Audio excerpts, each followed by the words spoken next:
This episode is being sponsored by the Complete Dancer Project, which is presenting a one-day course for Irish dancers, parents and Irish dancing teachers at the University of Limerick on August 11th, 2018 from 9:30am until 5pm. For more information, please visit facebook.com, The Complete Dancer Project. My name is Martin Percival, and you are listening to the Irish Dance Podcast, folk dance to phenomenon and beyond.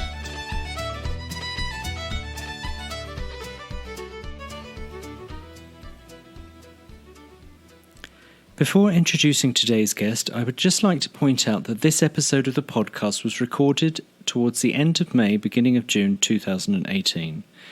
Since then, our community has suffered a great loss with the death of Áine O'Shea. She left behind a great legacy in the O'Shea School, and our thoughts and prayers go out to her entire family. May she rest in peace. If you please would join me in a moment of silence.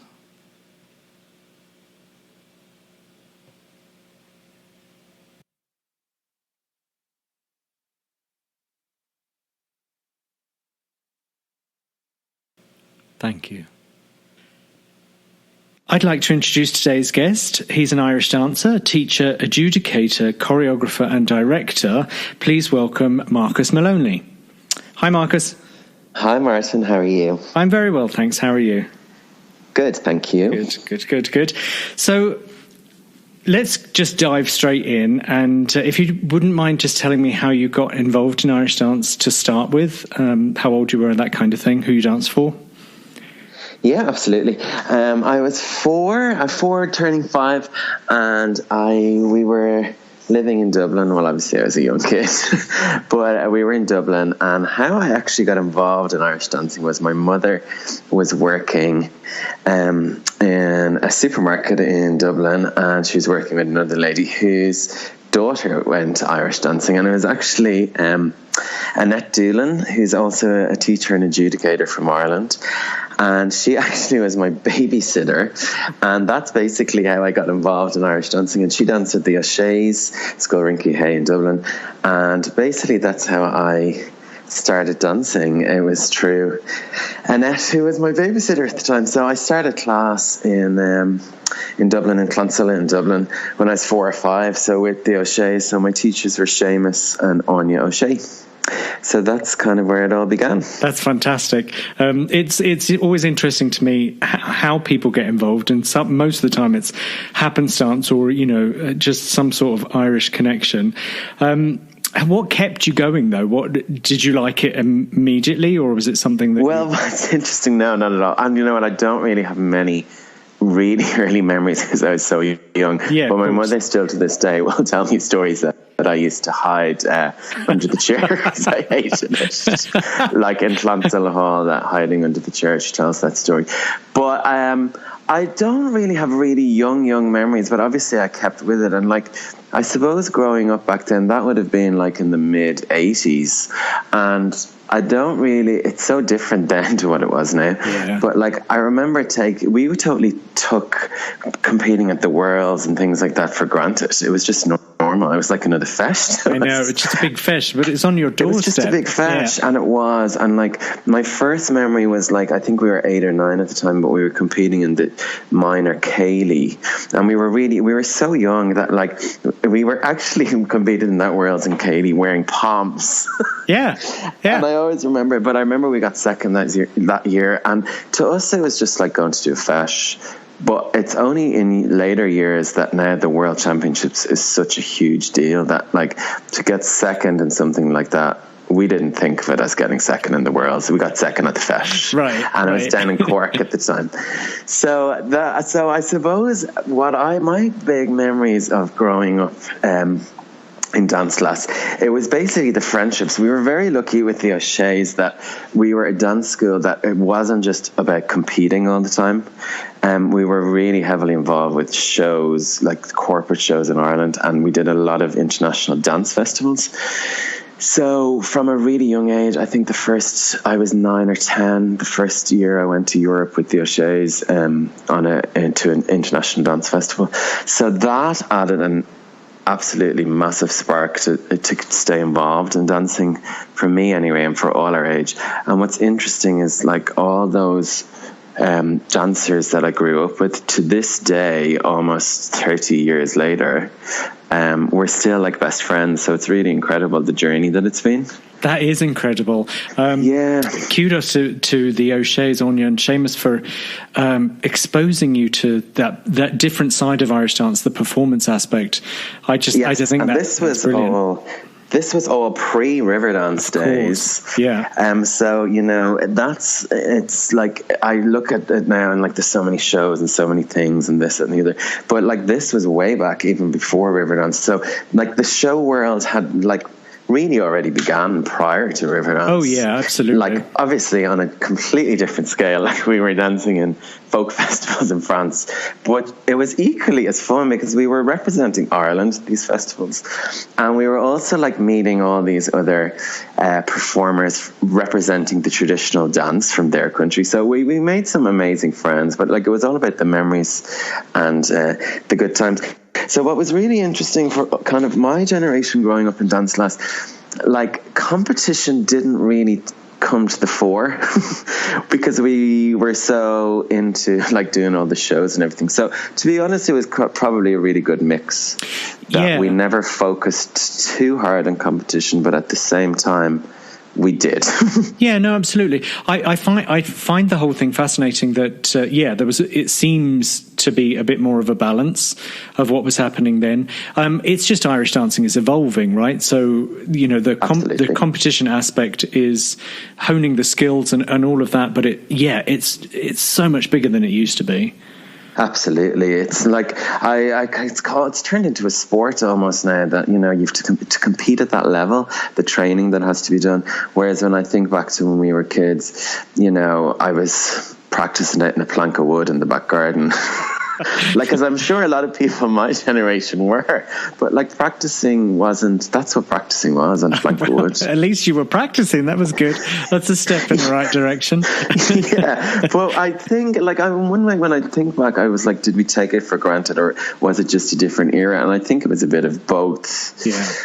Because we didn't have to, the competition wasn't, not to say as fierce as it is now, like the standard was amazing still back then, but it's just everything's so competitive now. Like when I was a kid growing up, I did 4 feshes a year. Wow. It was the Leinsters, All Irelands, the Worlds and the Dublins, and they were the only 4 feshes I ever did growing up. Where to compete at that level now, you could never just probably compete at 4 feshes and expect to be at the peak or at the top, Right. Yeah, that's amazing to me. When I was dancing, I went to as many competitions as I could, but I didn't have the performance aspect that you had growing up. So it's interesting how the different journeys are. But so your competition life then, yes. How did you? Brag for a bit. Well, there's not much bragging to get. So I'd started when I was a kid, and like with the O'Sheas, like our teams were just as important as solos, and that's a memory I have growing up all the time. We were always, brought up that like competing in a world championship, and solo was equal to team, and that was the kind of mentality all the way up. So our teams were really important. So my first actual memory at the Worlds, I remember doing solos, and I remember not recalling. And then I remember doing teams, and I remember we got second in the Worlds in that year. And so the teams became very important. But then as I got to kind of age, like school age, 12 to 13, like Irish dancing wasn't per se a cool thing to be doing in that kind of era of Ireland. And I actually, at the time, I remember giving up solo dancing and just doing teams for 3 years. Because I suppose I succumbed to that kind of not to say school bullying, because I wouldn't say I was bullied because of it, but there was definitely an atmosphere like I would feel in school, you do Irish dancing, you're a sissy, that kind of thing. Yeah. So I suppose in a way I did succumb to it a little bit, and I did give up solo dancing for 3 years, say between maybe the ages of 12 and 15. Now I did still go to the figure dance class once a week and competed at that. But then you know what actually happened? I think I was 15 and we went away in another festival, and I kind of came back going, why am I not at dancing? I love it. And I kind of had gotten past the age of like caring what other people thought, I guess. So I went back then at that age, 15, 16, to full-time competing, and then started to do well at competing. And then I kind of suppose I would kind of say I was a late bloomer, as in when I was really young, when I was 9 and 10, I wasn't like recalling at the Worlds. And then when I went back when I was older, then I started to do better. And like I competed right up until I was 20. My last Worlds was 2004. So I competed right up till I was 23 or 24. That was my last Worlds. And my last Worlds, then I got second in my last Worlds. But it was kind of a stepping stone to get to there. Like, you know, the year before was fourth. So I was definitely a late bloomer. Yeah, but you managed to attain high levels of dance. I think absolutely it speaks to your character to continue to even go to the Ceili classes when things, there is a stigma, or there was a stigma against dancers. I quit myself from 14 to 16. It's a tough age group, especially for boys, and especially when we were wearing kilts and all of that stuff. But I think it's brilliant that, you just retained the joy for it and then went back to it. That says a lot. And I think it was the group of people in the class that I was with too. Like, I really do feel we were lucky with the O'Sheas in dance class. Like, there was a really special bond in the class. And that was only just recently brought to like our attention. We all kind of had a reunion there recently, and it's like interesting, like 10, 15, 20 years later, and everyone's still, everyone's moved on with their lives, but like there's still that bond between the group of people. So it's great, really. Like it wasn't just a dance class. No. And do you think, I mean, that is happening as well in dance classes now, but there is a focus on competition. And so there's all of this dialogue around whether we're too focused on competition or whether there should be, less, more performance aspects in this, that, and the other. And I think obviously it depends on the teacher, but but always the kids are going to remember the memories of the other kids in the class and the fun and that kind of thing more than the competition. I think even there's too much of an emphasis sometimes on competition that we lose kind of focus sometimes of, no, I guess it all depends what you do personally want out of it. And, for a lot of people, the goal is world champion. They don't care what they have to do to achieve that. And that, is important to some people. And that's great. Like, that's very important. But there's also like the aspect of the journey, how to get there, and the people you meet along the way. I always think back to watching that movie a few years ago, the Jig movie, when it came out, and like there was just a reference or something in it. Oh, Irish dancing's like a drug or something. That it's like this addiction, right. And it was like a kid who was 10 or 11 years of age saying, I was like, how would they even know? But they had this addiction to dance, and I found that kind of incredible. That. Because it's kind of, you do kind of feel it. You're in this community, you're in this world, and it's like even just last Sunday going to a local grades fest here in Dublin, and it's like, go into my real job sometimes, and they're like, "What you do?" It's like, I was at a fest yesterday. They're like, "Wow, you really do love that." Right. As in to give up your weekend, but I was like, yeah, but that's it. I know. It's once it's in the blood that you can't. I agree. It can be quite addictive. Yes, but, absolutely. So, what is your real job, by the way? So I'm a primary school teacher now. Just in the last couple of years too. Yeah. Just in the last 2 years. I just went back after I'd kind of finished performing myself and everything. I had a reevaluation of life. Yeah, no, that makes sense. Well, I'd done a business degree straight after college before going on tour with Riverdance and that. And then I came back and I wasn't really in love with the 9-to-5 job in investment banking. So to be quite honest, not that I'm entirely in love with school teaching either, but it's a great job with flexibility for everything that I do in the dance world, to be honest. Like the holidays, the hours, it's fantastic. So I can't beat the flexibility I get with it. Right, and you're still teaching Irish dance as well? Still teaching Irish dancing locally too. So it's actually great. It's kind of a feeder. The school there I teach and feed the You've got a captive audience. I love it. Yeah, the dance class. So that's kind of good. So it's good. I'm teaching dance, and then with school and stuff now, it is a little bit more restrictive, as in all the traveling that I can do for other things. So I teach a workshop out in Ohio a couple of times a year, and as you kind of mentioned earlier, I'm involved with the Busch Gardens show. So I'm out there like 3 or 4 times a year too. So it's just trying to find space to fit everything in. So how did that come about? Because you performed with Riverdance. Yeah. How else? What other professional engagements did you have? So I had performed when I was like 18, 19, 20 at Busch Gardens myself, 21 myself. At the time, the O'Sheas were running the show there. So when I was very young, I was there for 4 or 5 summers. And then after that, I went into Riverdance for I probably toured Riverdance for about 6 years. And just before that, I'd done a tiny stint with Lord of the Dance for about 6 weeks too. And then kind of came back when kind of towards the end of Riverdance, I was approached to choreograph and direct a new show at Busch Gardens. And I went in there in 2010 and kind of worked with a creative team there from Broadway and all over to come up with a show concept and to come up with a 25-minute theme park show to run at Busch Gardens in Virginia. And the show initially was only supposed to run for 3 years, and which is incredible. We were just talking the other day. This is now the 9th season of the same show.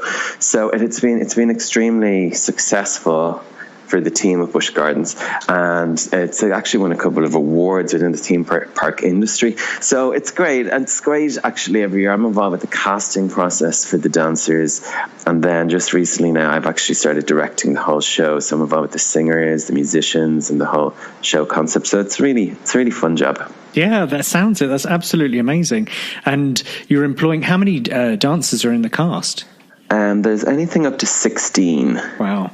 That's fantastic. So it's a kind of a seasonal thing. It opens in March and it runs through to Labor Day. So we're talking about 6 months. So a lot of the show dancers who tour love doing it because they get to be based in one place for 6 months, and they get an apartment and they get to live. And I even remember being on tour myself. Any of those cities you went to, you were there for a few weeks and you had an apartment. It just makes such a difference to be able to live as opposed to living out of a suitcase. Living out of a suitcase gets very old. Yeah. Not as glamorous as people think. No, not at all. And where it is now, it wouldn't mean it's not like a city feel. Like it wouldn't be the most glamorous place. Williamsburg, Virginia. It's like the old colonial capital of America, it's very historical, but there's a really cool college scene, and obviously there's a theme park with lots of tourists, but a lot of the dancers love it. They'll kind of return every season. And we've been blessed now to have over the years, some really, really amazing talent. So what we cast some overseas, but the majority would be Americans, and then they would sponsor up to 6 visas for overseas dancers to come. Yeah, excellent. So it's a nice mix. Yeah, it is. That sounds absolutely fantastic. I'm all about the opportunities for Irish dancers, professional opportunities, and that's a great one.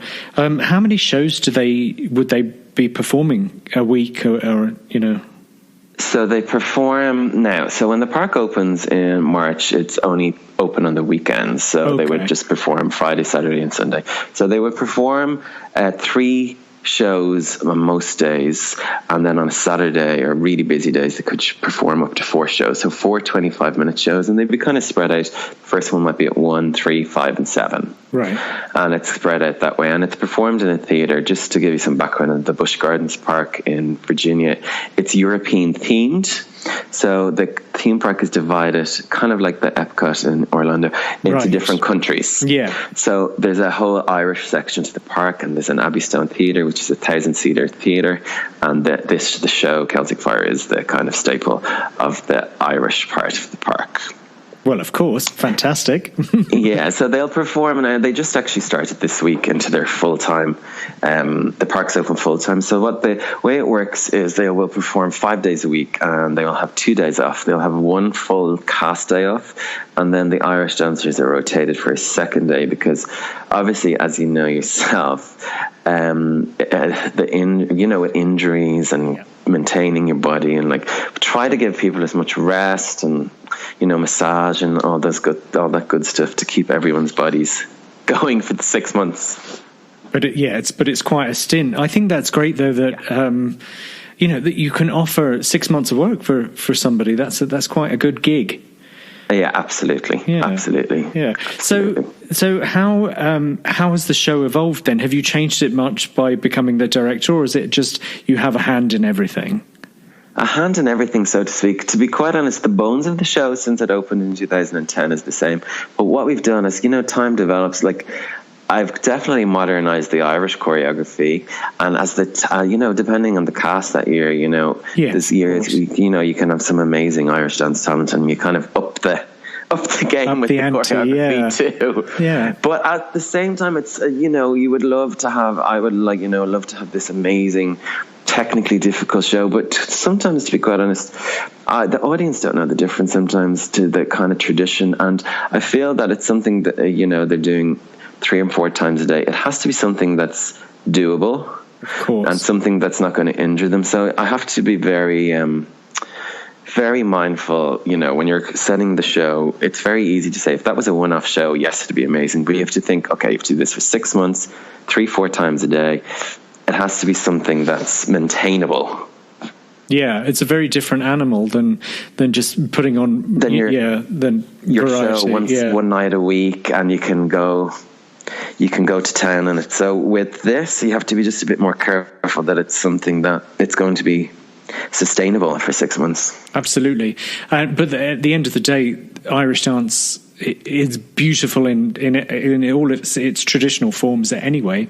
So there's nothing wrong. Like people say about where we're evolving Irish dance to, and that to have some fusion of this and fusion of that and this, that and the other, which is all well and good, and I'm open to all possibilities of where Irish dance can go, but there's absolutely nothing wrong with Irish dance as it stands right now. So absolutely, just showcasing it is absolutely amazing anyway. What's really interesting, we have a number in the show, and it's kind of the traditional number of the show, and they wear the really traditional costumes, and it's just a really simple, almost like a figure choreography, but kind of simpler movements and treble reels and stuff, and it's probably one of the most popular numbers in the show. And I think sometimes there's this perception for a show to be amazing, wow, the choreography has to be wow amazing, but sometimes I think, as you just said there, the very basics, and when I think back to Riverdance too, that line of treble cut, right. Not difficult choreography, but simple, but really stands out, and it's really the long line of dancers, and that's what people love to see, I think, sometimes. Absolutely, and it's what we're known for, and there's a place for all of it, and which is great, because I like shows that are showcasing all aspects of Irish dance, and if there's some innovation, all well and good. But we're very good at the whole synchronicity and that kind of thing, and that's what amazes when you talk to other dancers about Irish dance, that if they've been trained in other forms of dance, they just find it fascinating that we can move our feet so quickly and we can all do it at the same time. And it's not broken, so we shouldn't fix it. Yeah, well, what's interesting sometimes to me, because we within the cast, and there's a lot of other performers at other shows at Busch Gardens too, singers, actors, dancers, and sometimes I am amazed with something that in Irish choreography that I would think is something very basic and simple, but something to the naked eye, they're like, wow, that was really cool. Right. To us, it's just something so simple, like it could even be a rock, or it could be, a cut or a click. And then sometimes, even when we're doing choreography and things, we'll come up with this really cool rhythm or something, and it doesn't read as well. So it's just really interesting gauging feedback from both peers and audience members, because sometimes you think you've created this masterpiece and then the audience just don't get it. Well, you know as well as I do, sitting down watching, there's nothing more fantastic than watching somebody do a set dance that's intricate and full of rhythm and absolutely astounding, beautiful Irish dance. But that you can't put that on a stage and expect to wow an audience, because they're not at the same level. It's not educated enough. But you put on some music and you get dancers to do a basic traditional hornpipe and just speed up the music, and everyone goes nuts. So yeah, absolutely. We as a profession, we have to cater to bums on seats, as they say, as well. That's exactly it. And whatever the audience react to, well, that's what you kind of have to give them, I think. So, talking of that then, how do you think that the profession of Irish dancing is evolving? Because obviously you're a dancer in Riverdance. So, same thing with me. We've done a few shows and everything. And it's just interesting to me to see where it's going. There are a few different groups out that are trying different innovative stuff, which is amazing, and I'm waiting with bated breath to see what comes out. But where do you see the profession going? Yeah, that's a very interesting question. As you said there's some amazing things out, and I kind of sometimes think that if I was born later in life and I was auditioning for shows and things now, that I wouldn't get cast, because some of the stuff that they're doing, it blows my mind. Kind of how do you do that? It's just a different era. So it's amazing the way it's progressing, but I'm also a tiny bit fearful of where it's going. It's great we're pushing to these barriers, but there's some amazing shows out there, but what I find interesting is that it always keeps going back to the tradition, and there's been so many shows and so many things. But when you look at kind of back to the originals, the ones that have been going the longest, and it's Riverdance, it's Lord of the Dance, going back to those early shows, they're the ones, and I know they were the originals, so obviously they have a lot of, marketing and advertising behind them. But you still can't beat that tradition, I feel. And even I know Riverdance have still tour dates for years to come, and I really admire all these young entrepreneurs, coming out with these new show ideas. I think it's really pushing the barriers for all of us. I even know for myself, different gigs and shows and things I do, pushes the barrier for you to be a better choreographer, better director, So it's great that we're all pushing each other along, but I just hope long term that there's a market out there for all of these people, and that it keeps everyone employed for a long time. Yeah, no, that's interesting you should say that. I feel like perhaps I don't know. Riverdance and Lord of the Dance were hugely successful, so that's one thing. So people think Irish dancers, all we do is Riverdance. So it would be interesting in my mind to see other shows evolving and being as successful as Riverdance. I'm just interested to see where the profession goes, as if you could compare it to, say, ballet or tap, what are your thoughts on that? Because obviously ballet has been around for a long time, and it has been highly structured for a long time. And we've kind of had our own, we're our own entity, So yeah, absolutely. I think that's a very good comparison. As you said, the ballet's been around for so long, and I feel I think once it's up to us kind of to keep. I just hope we never get too far away from the tradition, and I'm really talking about competition here more so than shows at the moment, because just even sometimes I think. It's ever changing, the Irish choreography, and the team or the schools are pushing barriers and barriers because they're trying to be the best and the best. That I'm a little bit fearful that we don't lose sight of what it is we're actually doing. That's coming from both a teacher's perspective, which I am, and I even teaching myself, and from an adjudicator perspective, just from judging around the world. Now, there's some of the choreography now is it's taking it to these incredible levels, but just sometimes I wonder, are we losing the tradition of the Irish dance? I've seen ballet moves being incorporated into Irish dance and tap, and it's great, it's pushing the barriers, but I would hate to ever see it go too far away from the tradition either. Yeah, it's interesting you say that. So in my mind, I think that most teachers would feel exactly the same way, that we want to push the boundaries, but we also want to retain our tradition. And we also want a sense of community. And that's very difficult to retain when you're focusing on a small amount of people, as you gradually squeeze up to get to that top of the box. It's highly competitive. So the sense of community automatically shrinks. Do you know what I mean? So, yeah, that's very true. It's tough. I don't know what the solution is. I think that it's something, open to dialogue, open to suggestions about what we do. What I do know is that more people are doing Irish dance than ever before, and there are more teachers, more adjudicators. So if we don't come up with some outlet for all of it, it's just going to get even harder squeezing up into those top positions. And I just think that sometimes that's when it gets a bit vicious, and when it can be, we're losing, like you said, losing sight of what it is we're doing it for. Yeah. Well, another thing that I've just recently noticed, that it's evolving even quicker. I used to look back at costumes and things when I was growing up a kid. It's oh my God, that's so old. And now, even just recently, I was just the other day looking at pictures from competitions or shows. It was actually a competition from 3 or 4 years ago. And the costumes are so out of date to what's now. It's within a year or two, everything's evolving all the time.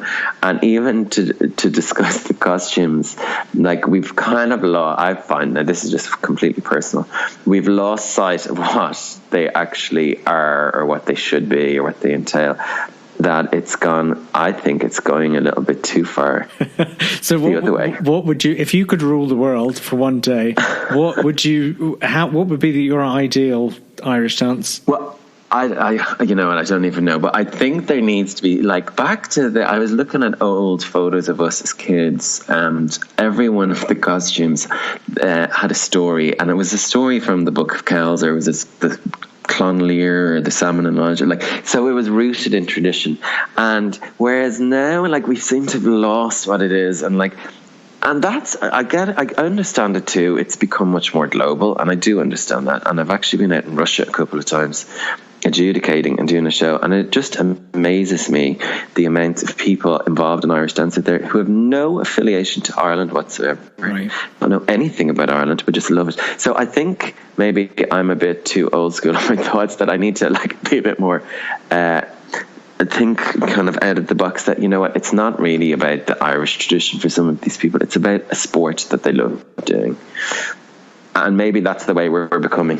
Well, maybe, but it's up to us, right, to talk about it. And if we don't like where it's going, you can hopefully do something about it. I mean, it's kind of its own entity, like I said, and the train is out of the station, and we can't necessarily change the destination. But I don't know. I find it interesting what you're saying. I think the sense of community and culture and tradition we always have to have that at the forefront of what we're doing.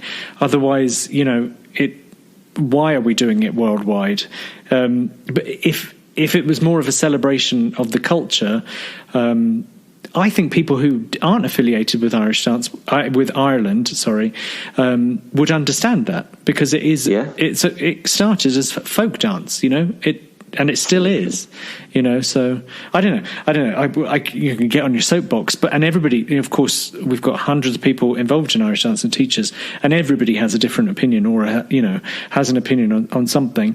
I'm just hoping that we can start a dialogue and get people talking about different, and like you said, thinking outside of the box and doing something different. because it would be sad to see some of our traditions lost, definitely. Yeah, well, as you said, I think it's great to just, as you said, start a conversation, and even like on a local level here, you know, in Dublin and Leinster, like I'm on the Leinster Council and the Leinster Dance Teachers Association, and these would be conversations that we would be having on a, you know, a regular basis. So, you know, we are actively looking at things, you know, to keep the tradition, but yet we still have to move with the time. So I think it's getting the balance. But I think, you know, everyone who's involved, either with, you know, on commission or on their regional boards, you know, everyone has the same kind of goal or focus ultimately.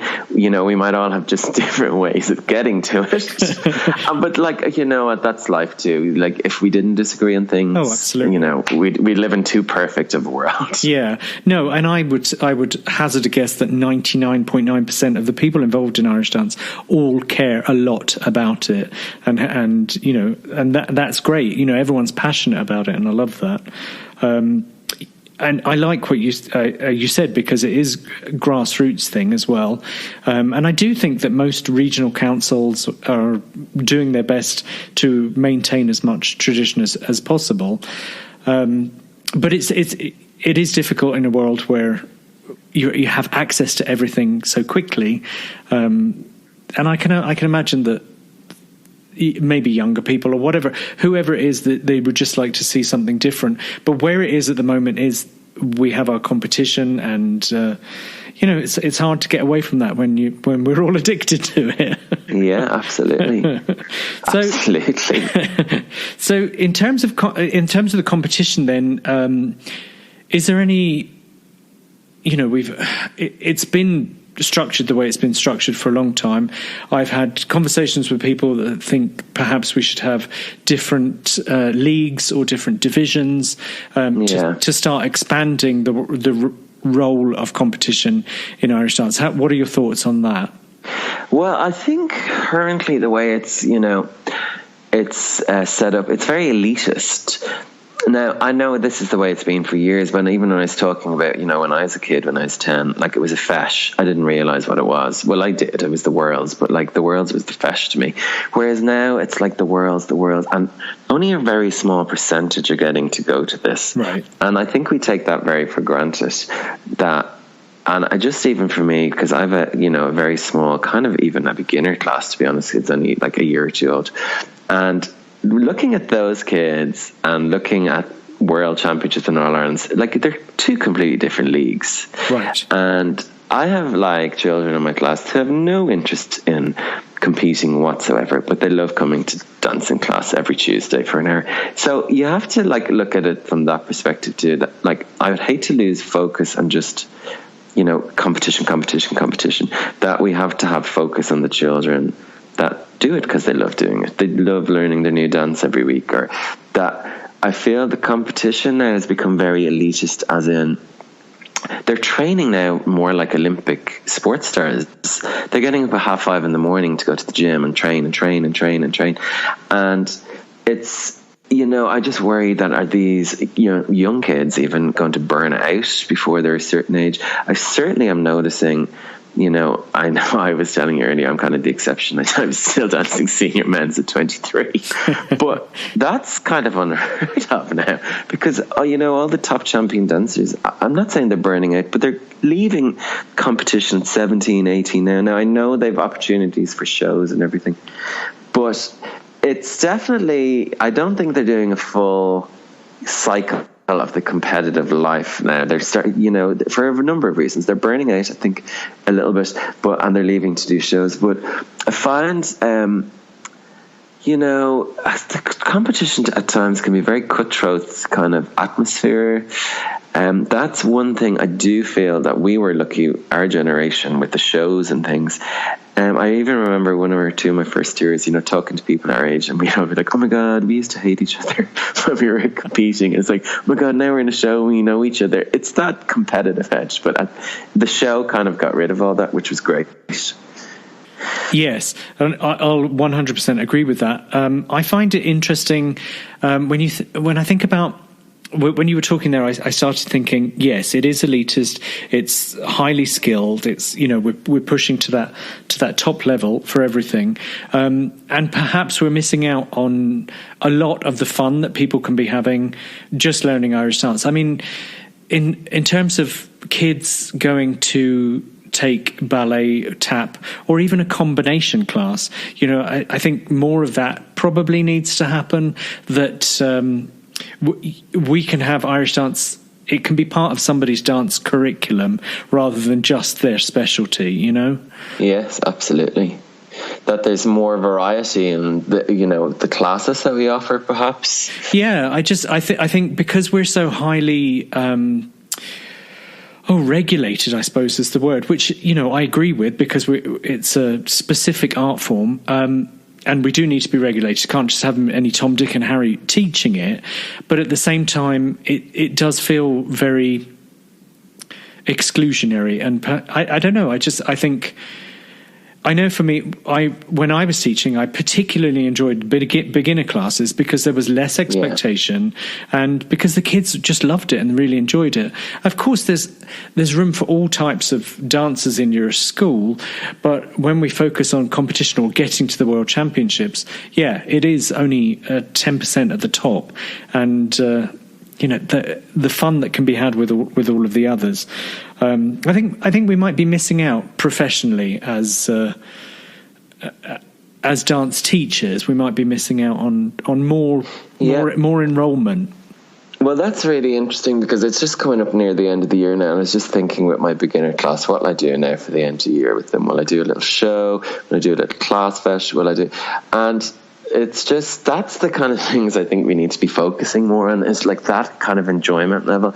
Like, I had a couple of kids go to a couple of like beginner feshes recently, but there's like 50 odd kids in these competitions, and they, for a first fesh kid, and I know it's very different in the States, but I'm just talking about Dublin now currently, and 50 kids in a under 9 bungrod reel. It's soul destroying for those kids. They don't want to go back to a fesh. Right. They want to go back to class and want to have a fun little class fesh, and they get a medal, and they're as happy as maybe if they'd won that fesh, because they don't know the difference. No, they don't know, and that's the thing. And then if you give the children, like you had, opportunities to perform where it wasn't competition based, they can get just as much from that. It's still, you still have to learn your choreography. You still have to get in front, get all the skills that you do getting up on stage in front of other people. It's one thing that I talk about with my partner, because he's a former ballet dancer, and we talk about that, and because ballet dancers are trained to perform from day one, and we're trained to compete from day one. Yes, and it's a very different, in my mind, it's a very different performance aspect. So it's not about entertaining the audience, it's about being the best dancer.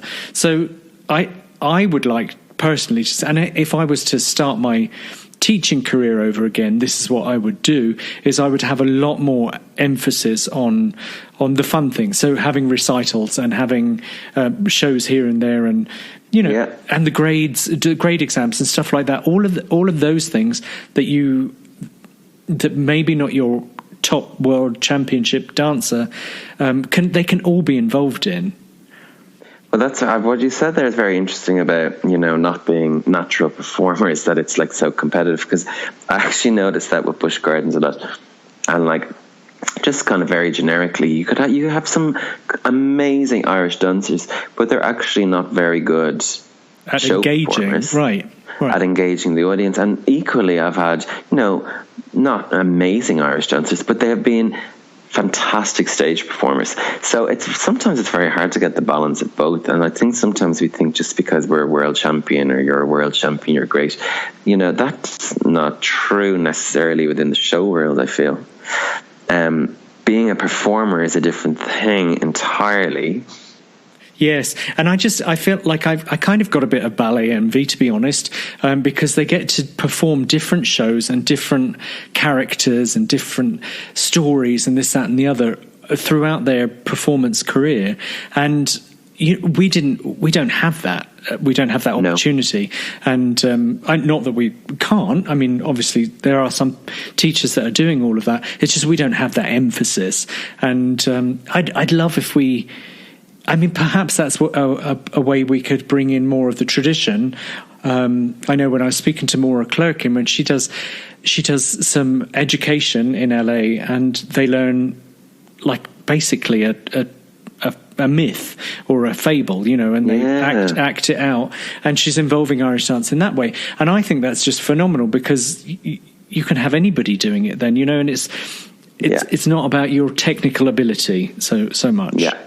That's true. And you know what I will say, I do really like now for the kids, I do really like the grade exams for the kids, because it takes less of the focus off competition. And just we recently, our Leinster Council ran grade exams. Well, not recently, it was January. But to see the kids get those certs was like winning a Worlds to some of them. Yeah, it's really important. Like that was their big thing, and that's absolutely fine. And I'm just even kind of listening to myself here. I'm sounding like I'm very anti-competition, but I'm not at all, because I definitely in my class have a couple of kids, and it's competition, and that's all they want. And you know what? That's absolutely fine for them. But I don't think we should be branding everyone. We push the kids that want to be pushed, but the kids that just want to come for fun, that's absolutely fine. And the kids that just want to do their grade exams, that's absolutely fine. So I think as teachers, we need to be very, careful that we're like creating the right environment for each individual kid, as opposed to, right, in this class everyone goes to this session, everyone goes here. That we're a bit more open to what the kids' needs are. And I suppose that's across the board in education too. I suppose in Ireland right now, the education system, we're trying to cater to individual children's needs, and I think we should be really trying to incorporate that in the Irish dance world too. Yeah, I really like that. Of course, some teachers will be open to that and some won't. It depends on their experience, their training and that kind of thing as well. Absolutely. But I want to agree with you and say we're not anti-competition. Like, competition is here to stay. Not at all. No, competition is here to stay. It's how we honed our skill, and I still love competition to this day. It is so exciting. Everything's and dances at that level is amazing. When I judged the World Championships, I had the best seat in the house, and I loved every minute of it. But I also agree with you that we could expand our opportunities. And I just think from a business perspective, because I know some people teach full-time Irish dance teaching, that if we had larger levels of enrollment because there's more involvement, then perhaps they could make some more money. Who knows? Absolutely. So it just, and then it wouldn't be, it's like we're squeezing the same, we're trying to get blood out of a stone, but it's obviously up to the individual teachers what they want to do. But I just like having a discussion about whether or not there is a place for it, and I think there is. I absolutely think so too. I think Irish people in general are storytellers, and I think back in the day when, with all the set dances and stuff like that, we used to have more of a storytelling bent to what we did, and we're losing some of that as well. So, whether somebody brings in different competitions, whatever it is, or we have more performance opportunities for dancers, we need to get back to the storytelling aspect of our culture and our community. Yeah, absolutely. And just when you were talking about that, the storytelling and the sets, and there was a competition. It was the Mary Duffy Foundation a good few years ago now. They ran the Vanishing Lake competition. And I think I loved those kind of innovative, new competitive things, and people had to choreograph a piece, and it wasn't in costumes, it was in black. And I remember going to that competition, being blown away, and because it was something different, that it was away from the norm, but yet people were getting to choreograph.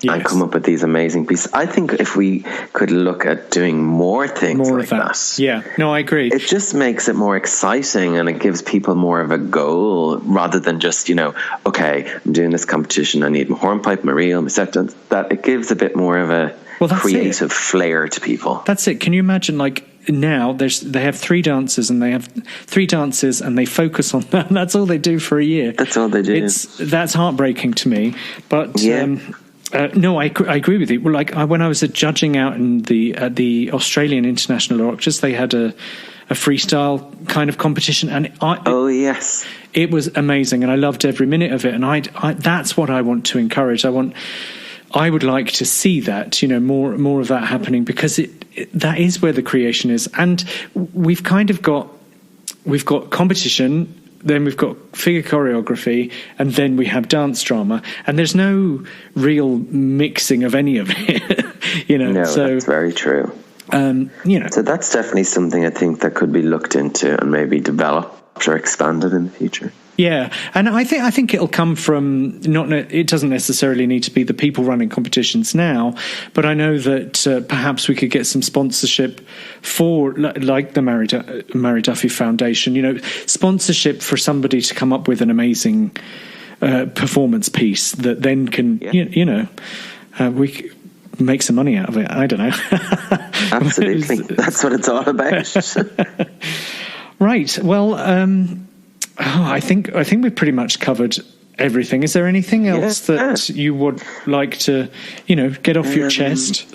Not really. I think I've done enough of it there. No, well, I just hope that I didn't come across too negative there, because I'm very... I'm not anti-competitive world at all, but I also am like ways of things going forward, of what we can do to make things better.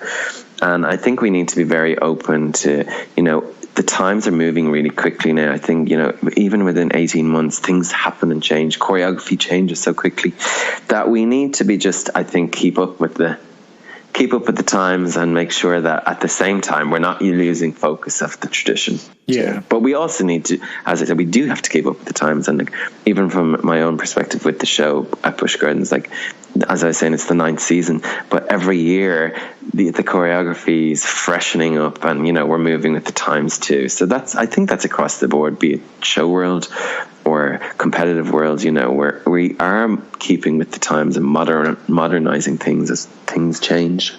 Yeah, yes, I think you have to in order to survive. But yeah, I agree with you. The point is that we all love Irish dance so much that we just want to see it succeed and be whatever it can be for the next 2,000 years or whatever. Absolutely. Well, excellent. Well, thank you so much, Marcus. There is one last section, just a rapid fire question.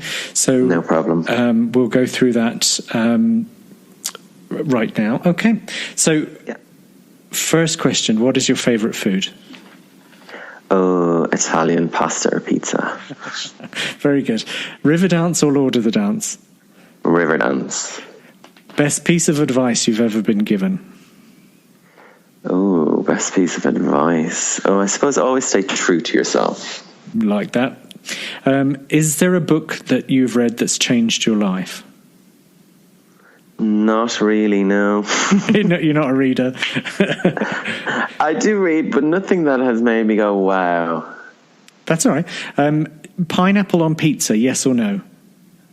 Yes. Yeah, good man. And so lastly then, any advice you would give to aspiring Irish dancers, be it competitive or professionally? Just always keep your love for it. Don't lose sight of why you're doing it. Be it if you want to win the world, well, then that's your goal. You go for it. Or if you want to be in this show, well, that's your goal. Go for it. You know what? Enjoy what you're doing. When I think back now, like when I was young in my 20s and all these shows, and in a blink of an eye, it's over so quick. Yeah, it's heartbreaking, isn't it? When I think back now, and it's like, why didn't I enjoy that more? Why didn't I go and do this when I was here? Like, enjoy the opportunities you have when you're young. Like, even especially now, I think even the opportunities are greater for the dancers now. And there's some just amazing shows and gigs and corporate gigs and things. So just enjoy whatever your goal is, stick true to it and enjoy it and, make the best friends you can along the journey. Like 30 years later, I have still my best friends from my days in the O'Shea dance class when I was growing up. And even with the shows in Riverdance too, we've made friends for life. But you know what? I would love, the generation growing up now to have that same friendship and love for dance that we all have and still have. Yeah, absolutely. That's a beautiful sentiment. Thank you very much, Marcus. No problem. Great to talk to you, Martin.